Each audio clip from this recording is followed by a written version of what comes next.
So you want to identify how your joint works before you just start throwing different weights at it.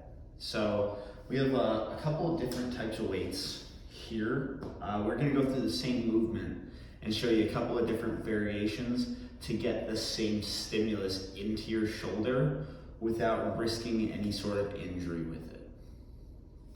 The first part of the movement is going to be coming from the ground.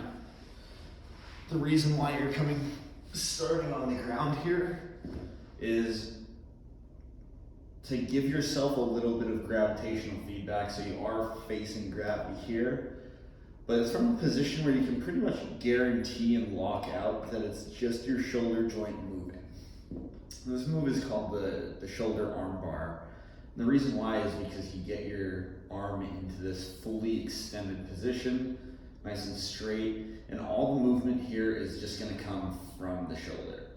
Now, as you see, you're pointing your thumb all the way down, and then you can rotate it out the other direction to where your thumb is pointing towards the door. Now, this is pretty good shoulder mobility. What you might find is restriction or limitation throughout this range.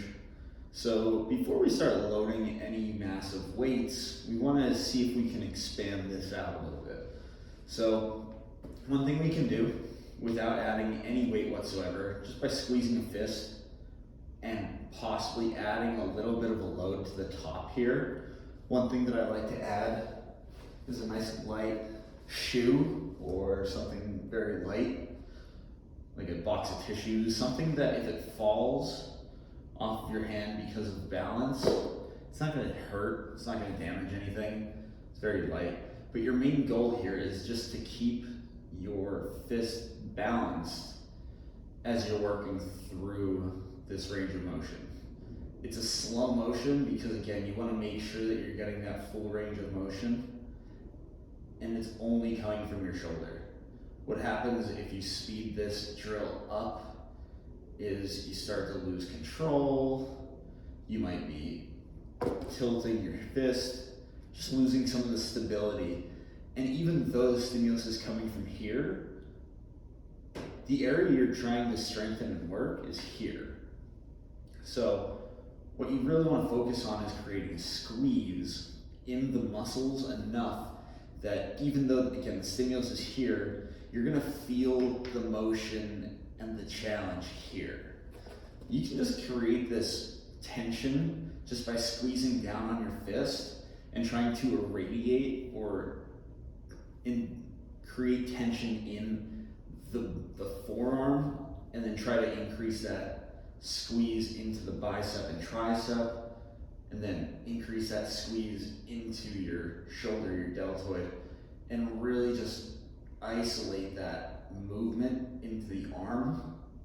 I'm squeezing pretty hard here, and you can see me actually shaking as I do this. This is with very little stimulus.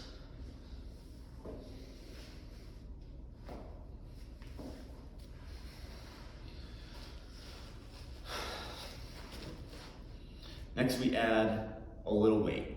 So this is 2.5 pounds. It's kind of a rare weight. Not a lot of people have 2.5 pounds of anything laying around, but it's just an example of maintaining balance on your hand with a little bit more of an external stimulus. So again, once you start adding weight, you really want to be careful with this because you don't want to drop the weight. But you hold it right there, try to create some range of motion. Again, shoulder fully down there. What you're doing is you're engaging the shoulder joint to roll in and inwards and outwards and freeing up some space in that shoulder capsule. So this is 2.5 pounds, kind of challenging, just trying to keep that weight on the shoulder. I'm gonna replace it with a 10-pound weight up top. Now, it's nice to do this with a dumbbell because you can actually create some stimulus with the grip itself, and it gives you something to hold on to. But again, once you start adding weight, it becomes a little bit more challenging to get this move done. The goal is nice and slow, full range of motion. Usually I'll start to progress to weighted moves with this after about 50 to 100 repetitions of just balanced shoulder range of motion movements. Notice the wrist here is always neutral. As we get more weight, we may even go into slight flexion where the wrist stays forward just to resist any sort of weight. This is really important when you do any sort of kettlebell work, that you don't let your wrist go into extension.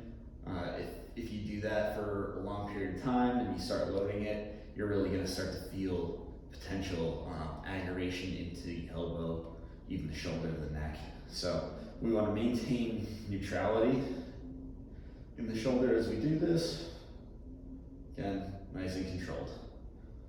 Down. That was kind of not too hard, it's 10 pounds. We're gonna add a kettlebell to it. Kettlebell, it's always good to have good mechanics with a kettlebell lift.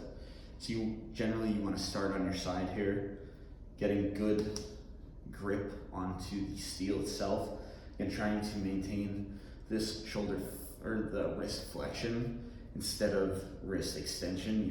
You want to make sure that you're not lifting up a kettlebell like this and you're just going to hurt your wrist. So try to keep your wrist nice and flexed. Roll onto your back, press up. This is my favorite variation of the move because I feel like I have the most control and I get the most feedback from the weight on the back of my wrist. So as I do this, just slight open and closing internal and external rotation of the shoulder, keeping the wrist nice and neutral here. It's all about maintaining stability and feeling that movement happening at the shoulder girdle itself. Much harder than the 10-pounder. I would even do the same thing generally with the 45. And not incredibly difficult, but what happens here is my wrist has to fight for neutrality here. This is difficult obviously because of the weight, because it's forcing a different level of tension into the wrist.